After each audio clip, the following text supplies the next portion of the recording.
Good morning.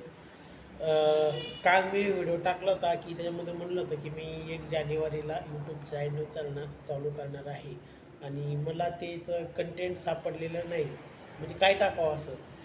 तर तो video टाकला आणि नंतर असं जाणवलं मला की अरे हे तर खूप विरंगुळ्यासारखं वाटतंय की बोरिंग टाईप, की मी बोलावं आणि दुसऱ्यानं का बरं ऐकावं.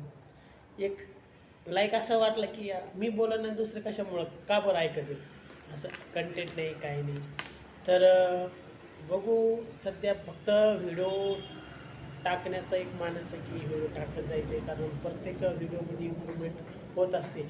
आता काल पहिला व्हिडिओ असल्यामुळे थोडंसं शब्दांची अ, धांदल उडाली, कारण थोडं सुचत नव्हतं की नाही का. फर्स्ट टाईम मी असं व्हिडिओ करून बोलतोय आणि स्वतःलाच थोडंसं अनकम्फर्टेबल वाटतंय आणि नंतर नंतर असं थोडंसं निगेटिव्ह पण फील होत होतं. अरे आपण म्हणजे काय करतोय असं पण गोष्ट. पण तसं नसतं की टाकत राहायचं रेग्युलर कंटेंटच.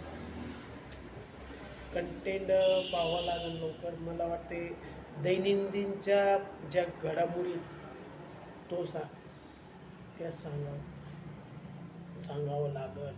सांगावं लागेल.